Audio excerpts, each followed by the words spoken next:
I'm Jasmine Moradi, and you're listening to the Queens of Tech podcast, a podcast series about workplace role models, where I get the opportunity to ask 60-plus questions to female influencers about their journey into STEM, science, technology, engineering, and mathematics.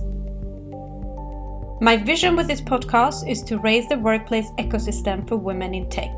My mission is to bridge the gap between schools and workplaces by highlighting female role models in STEM to encourage more young girls and women to unleash their full potential in these fields to reach top leadership roles.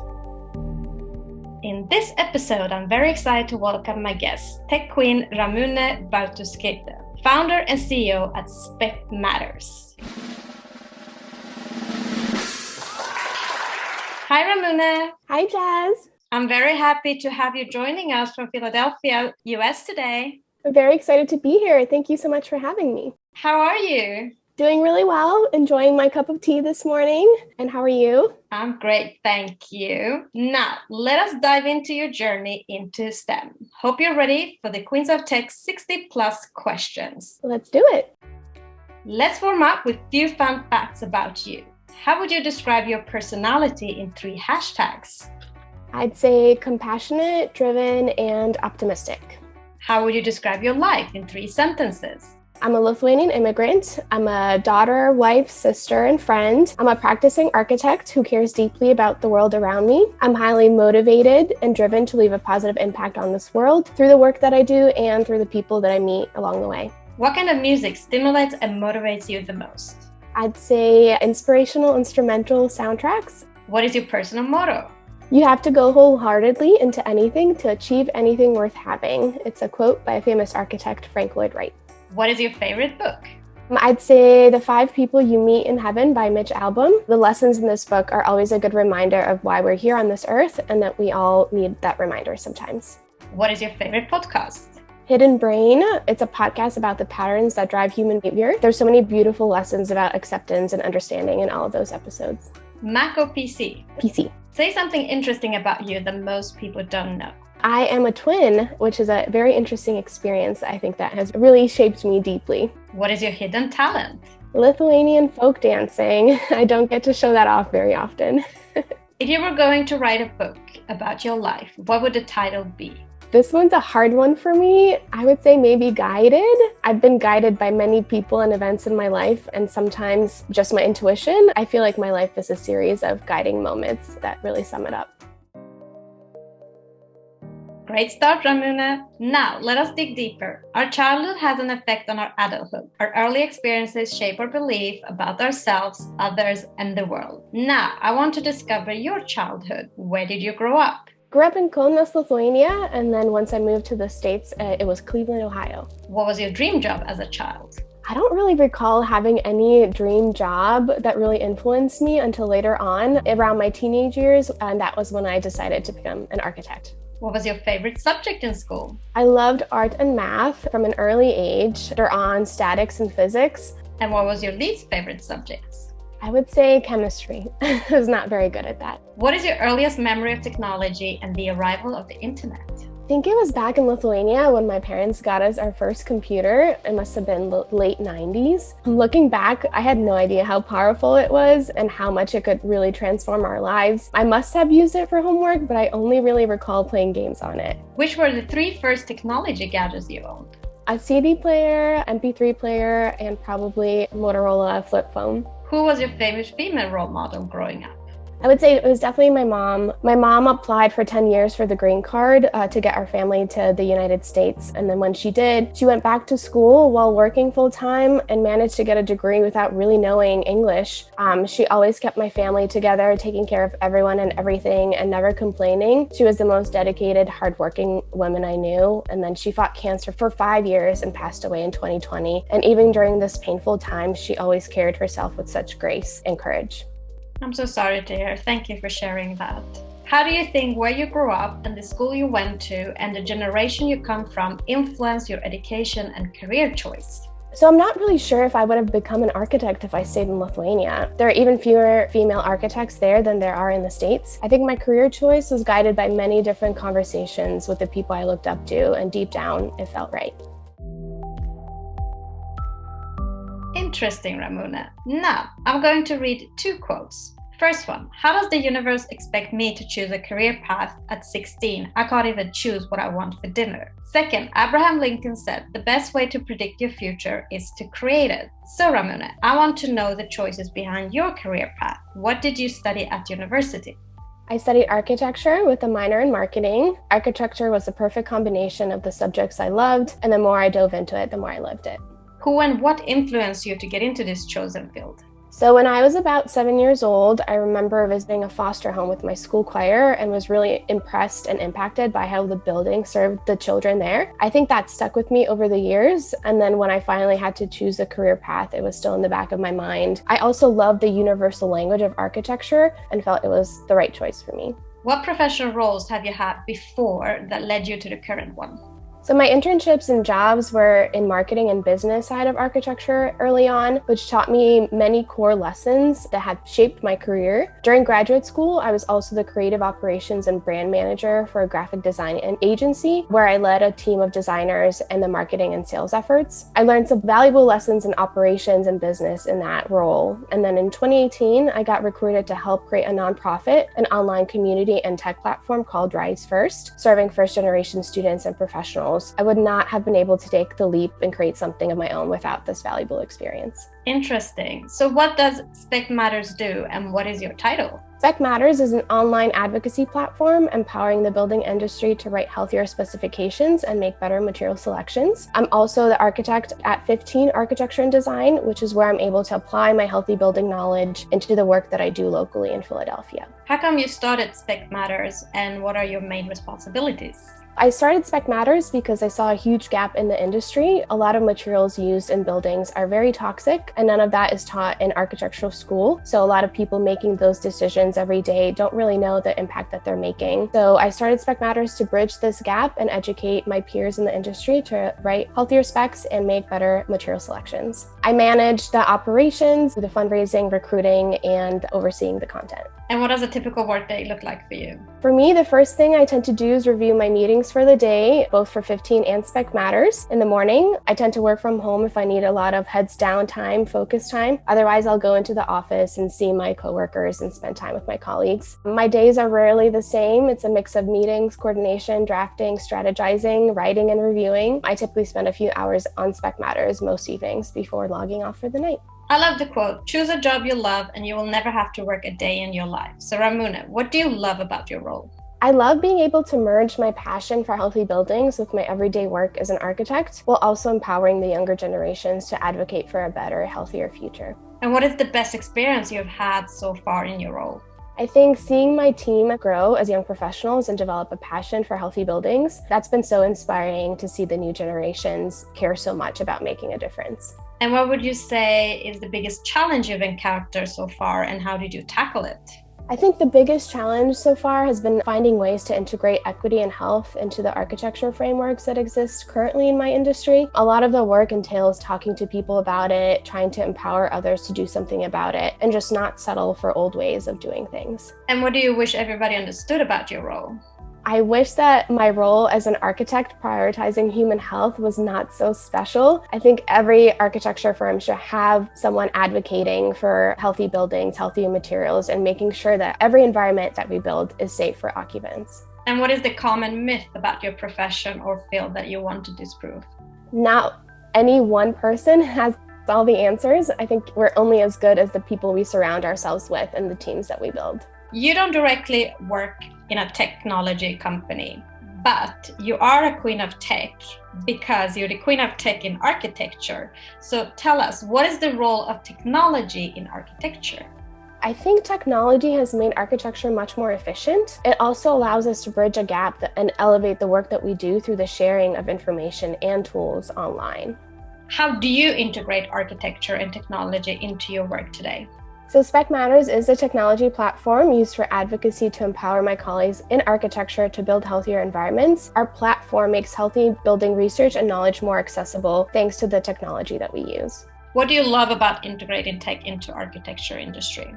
I would say that technology has a way of enhancing architecture, whether through visualization technology, research tools, apps, or plugins to make our work more efficient. I think it elevates our profession, allows us to continuously improve if we embrace it.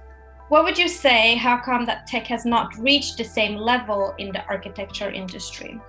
Great question. I think architecture has been around for so long and people are used to using the same frameworks, the same processes, and the same tools. People are just more comfortable using what they know in order to do the work that we're doing. I think there's a lot of potential if we embrace new technology and new apps and new tools that are out there and not be afraid to try new things.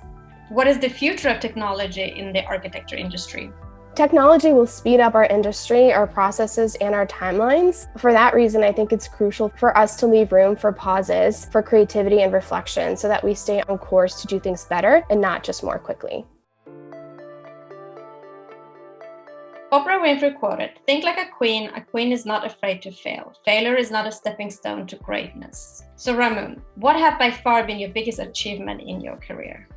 I'd say co-editing and publishing a book titled Women Rebuild, Stories, Polemics, Futures. It highlights the female voices in architecture that haven't always gotten the recognition that they deserve. It's been a really great experience highlighting those female architects who are doing great work in this industry. I would also say that creating Spec matters. Very important achievement for me. It's a way for me to take a stance and a public call to action for my peers in the industry to do better and prioritize human health. And what would you say is the biggest factor that has helped you become successful? Any success habits? I would say mentors have been a huge influence on me and have guided me along the way. And then I would say staying positive. I think staying positive, even when things get really tough, is really important as well. How do you measure your own performance at work? I would say asking for feedback often from my supervisors, but then also those that I supervise. It's a habit that I'm still working on, but I know it's very important. What is your biggest failure in your career and what did you learn from it? I would say I constantly live through small failures and haven't really had a big defining one in my life. But every failure or mistake that I do make, I try to embrace it and not block it out so I could remember it, learn from it, and then use it to grow and move forward. What is inspiring and motivating you the most in your role and career right now? The people I work with are so inspiring and motivating. I constantly am inspired by the leadership of the founding partner at 15. Her vision and style of leadership is really exceptional. I'm also inspired by my talented peers and their dedication to our work. It's also really been inspiring and motivating to lead my team at Spec Matters. They give me so much hope in the future generations to continue the important work in healthy materials. Let us now jump into the influence of mentorship and role models. Role models can consciously or subconsciously be a powerful force in our lives. In addition, mentors can guide us through our career journey and open the world of possibilities. You told me before that you have a mentor. So what does that person inspire and motivate in you? Yeah, I have many mentors who have greatly influenced my life and guided me to the point that I am here today. They've given me the courage to step out of my comfort zone and empowered me to be the person who I am today. They've all been fantastic role models who have courageously stood by their values when tested. Some of them have children and have been gracefully balancing their roles as mothers during their successful careers, which is something I greatly admire. Who would you say is the female role model you look up to in your field? Yeah, so I've been fortunate to have many female role models throughout the different stages of my career path. Reagan Henry was one of my earliest female role models. Franca Tribbiano was during my graduate studies, and then all of the women contributors of my book, Women Rebuild, and now the female principals at 15. Interesting. History shows that it has been more common for men having mentors and role models in business than women. So how important do you think, Ramune, it is to have a role model and mentor during one's career? I think it's absolutely essential, especially as an immigrant and a first-generation graduate. My career is very much influenced by those who I met along the way, who took the time to hear my story and guide me each step of the way. I wouldn't be the person that I am without these mentors and role models in my life. Wonderful. Let us move on to leadership. Shirley Sandberg, CEO of Facebook, quoted, "Leadership is about making others as a result of your presence and making sure that the impact lasts in your absence." What does leadership mean to you? I would absolutely agree with the quote. I think it means lifting up those around you to help them achieve their greatest potential. What do you consider a good versus a bad leader? So a good leader empowers you to take on the challenges in order for you to grow, and then questioning your own capabilities and feeling disempowered, I think, is a sign of bad leadership. Who is your favorite female tech leader and why? I would say Reshma Sujani, the founder of Girls Who Code. She's doing really important work in trying to close the gender gap in tech while teaching girls confidence and bravery through coding. How would you describe yourself as a leader? I would say I'm a silent leader. I like to raise the voice of those around me and empower others to rise to their full potential, and don't really enjoy being in the spotlight, but I will very much speak up when it's warranted or feel that others may benefit from what I have to say. And as a leader, what values are most important to you? I would say integrity, trust, and empathy. What leadership lessons have you learned that have formed you into the leader you are today? So I think actions speak louder than words. It's an important lesson to practice your values and not just speak about them. I think showing compassion also goes a long way. And then also having the courage to be open with people. I think this shows true authenticity in leadership, which I greatly admire. What are your 3 strengths and 3 weaknesses? My 3 strengths would be optimism, compassion, and discipline. My weaknesses, I would say, are impatience, imposter syndrome, and knowing when to say no or set boundaries. I'm continuously working on that. Let us now jump into the hottest topic in business today, workplace culture, unlocking the power, diversity, equality, inclusion. Ramune, what do diversity, equality, inclusion mean to you personally? I think it's creating an environment where all feel welcomed, acknowledged for the value that they bring to the table, and accepted for who they are. What do you consider being 3 to 5 signs of good company culture if you were to join a company? It would be trust among all levels of the company, flexibility in work hours and work locations, good benefits, and then transparency from the leadership level down to the entry-level staff. As a woman, what would you say have been the most significant barrier in your career, and how have you overcome these challenges? I think it would be recognizing the not so glaring injustices and biases. I've seen women get less opportunities at a much slower pace than their male counterparts, but it's hard to justify and present evidence at the time if it happens without you knowing that these patterns exist. I think that's why it's so important for women to share their experiences so that others are aware that it's happening and don't blame themselves for those missed opportunities. And why do you think it is important for more women to join the tech industry, especially as leaders? I really think every industry could benefit from having more women in leadership. Having a more diversity and equity in leadership can only be beneficial, as leadership should reflect the diversity of the people that we serve. Technology impacts everyone, so it's important that the decisions made at the top are made by those who bring different perspectives to the table. Do you and how do you speak with your female and male colleagues about diversity, equality, inclusion challenges, especially salary gaps?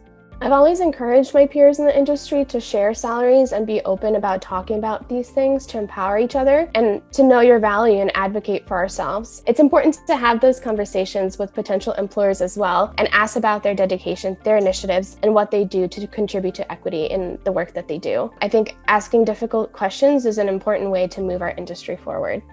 There are many public and internal discussions about the barriers women face from reaching higher positions in the tech industry. How do you feel it has affecting you running Spec matters, and what is your advice on how to best unblock these roadblocks? I would say if there's no women currently in leadership, find a male mentor, someone who could advocate for you at the top. I think it's really important to seek your own advocate and continuously ask for those stepping stones when there are no frameworks to support that. I also believe in building a support network along this journey so you could fall back on it if needed. As the tech industry finds it hard to attract and retain women, what is your best advice or strategies for how companies can work to build a stronger corporate culture that engages gender diversity?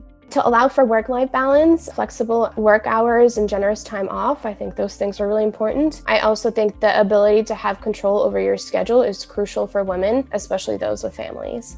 What would you say are the few challenges and possibilities of implementing diversity, equality, inclusion culture in a workplace today? So instead of trying to recruit diversity, I think it's important to evaluate your own workplace and see if it's conducive and equitable. I think we must fix our workplaces, frameworks, and processes first and evaluate them to see how well they support the needs of the diverse people we want to attract. I think gender diversity at the top allows for decisions to be made more holistically, incorporating perspectives not previously considered where women historically weren't given that opportunity. Amazing, well said. How much do you think the industry has changed regarding these subjects since you started the Spec Matters? I think we have a lot of work to do. I feel like it's barely changed at all, but at least in the past 2 years, I feel like everyone has acknowledged that it is a problem and something that we need to improve on. Looking back on your career, what one thing would you have changed in your working environment to break the bias? I would ask for more opportunities and encourage my peers to do so as well early on in their careers, and then be more open to having difficult conversations. Then looking forward, what will you do as a leader to improve the bias for the next generation of women in tech? I'd love to empower my female peers to advocate for change and not be afraid to step up and take action and do things differently if changes aren't happening. Powerful. Let us now move on to another hot topic in business today, which is workplace life balance and mental health. Ramune, you have without a doubt a busy lifestyle. How do you take care of yourself to maintain a good mental health? Great question. So I prioritize my sleep time and try to stay active. If I can't squeeze in some biking class, I at least try to get a long walk in. These things are crucial for my mental health. I also make time to just sit in silence, reflect, and recharge. And enough people around me have told me to be gentle on myself that it's become sort of a mantra for me that does wonders to my mental health. Have you ever experienced burnout? I have been at the edge of burnout many, many times, knowing if I do one more thing, it'll completely deplete me. That is the point that I choose to disconnect, step away from all my obligations, even if it's for a day, just to recharge. Most things can wait this long, and being able to recognize this edge has allowed me to plan for the recovery I need to clear my head enough to step back and reevaluate my commitments to make changes. What motivates you every day to get out of bed? I would say my family, my work at 15 and Spec Matters, and knowing that I'm making a difference in the lives of people around me through the work that I do every day. Life is so precious and each day is a gift, and that is enough to motivate me to get out of bed and not take anything for granted. What is your advice on how companies can create a more mentally healthy workplace in the new now? Having trust in your employees, being their advocate, empowering them, acting with grace and compassion. I think all of these things take away the common stressors that people often face at work and help build mentally healthy workplaces. Now, let us wrap up with a few words of wisdom and piece of advice for our listeners. Ramune, what is the best piece of advice you've been given that has helped you during setbacks in your role and career? I would say know your value and diligently work to pursue that which you believe in. It's easy to want to give up when you encounter roadblocks, but knowing that those things don't define you and that you have so much more to give helps me keep me going. And then, what is the worst advice you've ever been given, and how did you tackle that? I think there's been many times that I've gotten conflicting advice and learned that it's really important to also look at the people giving that advice and then take the advice from those that you look up to, those who resemble your values. Just because the advice is coming from someone more experienced than you, it doesn't mean that it will take you where you want to go. Is there something you wish you would have known, or a skill you wish you had when starting out in the tech industry? How important communication skills are. I think that overlaps in architecture as well. The ability to express an idea in a concise and clear way is essential, and it's still something that I'm constantly working on. If you had ability to go back in time when you were just at the beginning of your career, what advice would you give to your younger self? To be more bold and not afraid to ask tough questions. As a first-generation graduate, I think there was a steep learning curve that I had to get through to finally feel like I was on a level field as everyone else. And I wish I would have realized that earlier and sought out the mentors in that community earlier who may have helped me expedite this learning curve quicker. What advice would you give to young girls and women in the architecture industry trying to implement and integrate tech? Our profession is still very traditional and relies on old methods and processes. And while that can be really frustrating at times, I see it as a huge opportunity for innovation. So don't be afraid to propose new ways of doing things, new processes, and ask big questions. Last but not least, what is next for you in integrating and growing the architecture industry with technology? What are your aspirations? I'm looking forward to continuing to build Spec Matters, my advocacy platform for healthier materials, and I look forward to learning more about the potentials that technology can have and how it can improve my own profession. I also see great potential to incorporate technology in the work that I locally do at 15, where I work as an architect in Philadelphia. We have exciting collaborations in the works to integrate technology in the built environment, and I'm so excited to be in a place where we're not afraid to do things differently and explore new processes and the role that our profession can play in the design of environments as they're increasingly enhanced and transformed by technology. Ramune, thank you so much for being a guest on the Queens of Tech podcast. Sharing your journey will without a doubt inspire change and reshape company culture for the new generation of women in tech, especially the women in architecture. Thank you so much, Jasmine. It's been such a pleasure. Thank you for listening. If you have worked in the tech industry minimum 3 years and would like to share your journey, please nominate yourself or somebody you know to i@jasminemoradi.com. For more podcast episodes and to learn more about the Queens of Tech initiative and to support us, visit queensof.tech.